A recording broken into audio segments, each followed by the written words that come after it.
Mukade kano kenyini tugusa okubanga tukuweereza mu mpeereza yaffe ey'enjawulo nga bulijjo gwe nahe yakategatako ngamba nti tusanyusa okulaba ku Fifi J the news anchor ate gwe eyeekumidde ku channel yaffe ngamba nti okola kyamaanyi nnyo nyini ddala ddala. Mukade kano kenyini mukwano sooka osubscribinge okone ku kade ate mwanattu obeere nga onyumirwa empeereza yaffe wano ku Fifi J the news anchor.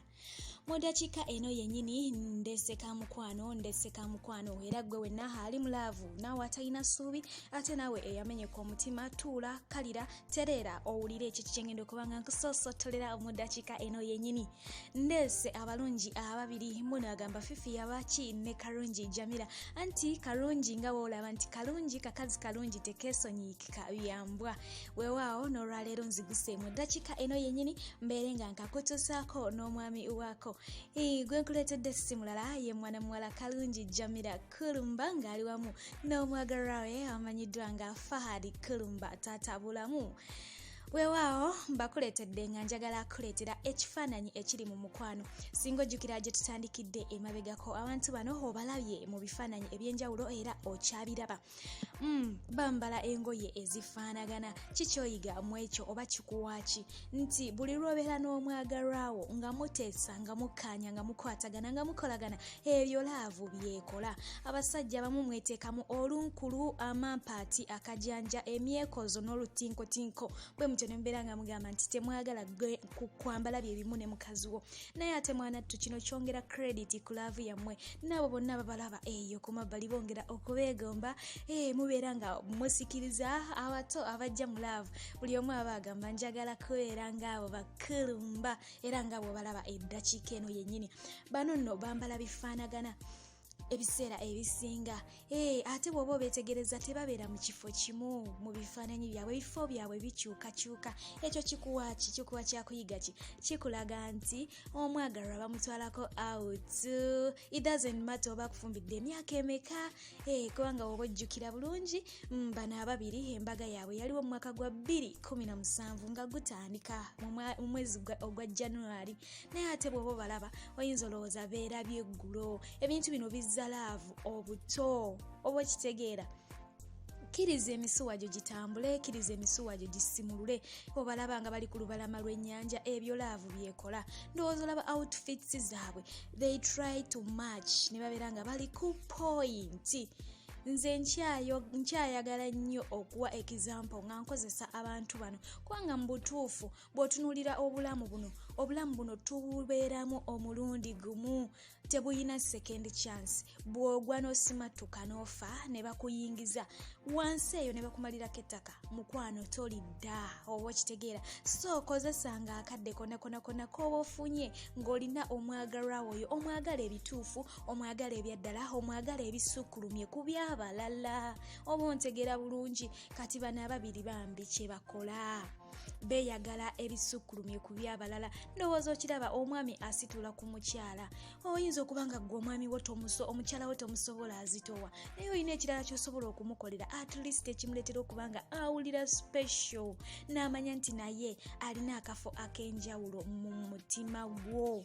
Oba okitegeera, osobola okuleera ku bigere bye, osobola okumusala ku bwala, osobola okumukwata ku nviiri, osobola okuzisimulula, osobola okukola ebintu bingi nnyo. Bannange eno kapo nze njagala nnyo abantu abeeyagala ate bizinensi ya laavu ne bagikuba abantu kwegamba n'otabeeraawo ng'anoonya oba ataayaya kubanga ky'olina abali eyo abatakirina mu ddakiika eno bangi tebakirina. Ekyo ffenna tukimanyi, abataayaya abatakirina bangi, abakyegomba abaagala okubeera nakyo. Weewaawo bw'oba ofunye omukyala ng'ono oba omwami ng'ono bw'otyo onobanga omwenyumirizaamu mwanattu n'ovaayo n'omulaga abantu. Naddala kati nga kugina emikutu gyaffe egya social media tekuba kweraga bannange, tekuba kweraga. Singa byali byankukutu nga birina kubeera byankukutu twandibadde nga tetugendanga mu lukale nga tukola emikolo, twandigikoleddenga mu nkukutu.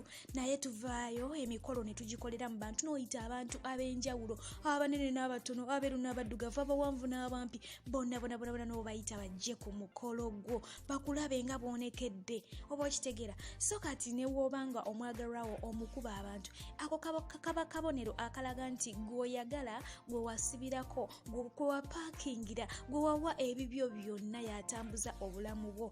So nyongera okutegeeza nti nze baana ababiri bankolera kubanga omwana muwala alaga mwana mulenzi love n'agimukuba ku social media tagikweka ate nga n'omulenzi bw'atyo tagikweka. Ekintu ekyongera okugumya omwagalwawo nti mu butuufu gwali naye bamwagala bya ddala tamwendaako takola ki oba okitegeera.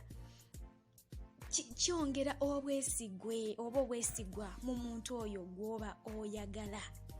Love ebyo byekola buli lw'olikola ebintu ng'ebyo kubanga buli omu byayagala ate olaba nti ne bwaba wanisa akafaananyi abakalayiki nga baba bangi kitegeeza nti mubyagala naye ate okubikola bibawo obuzibu.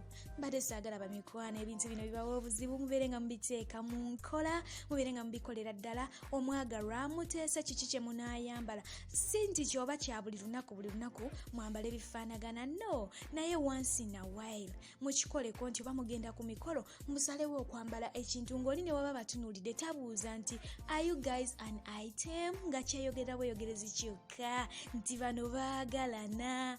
Omwagalwa n'omutwalako out ate sente weziba nga weeziri mulinyise ku nnyonyi mwana mutwaleko e Dubai mutwaleko e Nairobi mutwaleko eyo alambuleko ate gwe otabimulambuza ani anaabimulambuza? Ebyo byemu ku bintu ebireetera omuntu okuba nga takubwa bbusu. Okitegeera sente weebaawo omwana w'abandi mulaga essanyu kubanga buno obulamu tububeeramu omulundi gutya gumu gwokka tebudda bw'obuba bukuvuddeko buba tebudda. So bubeeremu obweyagaliremu paka bw'olisibula nga oli mu ssanyu kwegamba n'abaana bammwe bakule nga basanyufu balaba jjajji ne mami nga bwe bali abasanyufu. Ate jjukira mwana ttu kyokulookola kye n'omwana w'omwana ttu kyakulaalaba ate kyayiga ebiseera ebisinga oba okitegeera naye kyatwala. Kati omwana we wakulaba ng'otsaalako mami out mwambala bifaanagana naye kyalikolera bbaawe oba kyalikolera omukyala we. Abaagalwa abalungi olunaku olwaleero mbadde njagala kwogera Clave nga nkozesa abalungi ababiri Kalungi Jamira ne Kulumba Fahad nga bwe batyo babadde bafaanana. Mwebale kubeera balabi balungi, temwerabira okusubscribinga, temwerabira okunyiga kade, temwerabira okusharinga n'okuyita bannammwe nabo bajje banneegatteko. Mbadde Fifi gye okubaweereza mubeere bulungi mbaagala.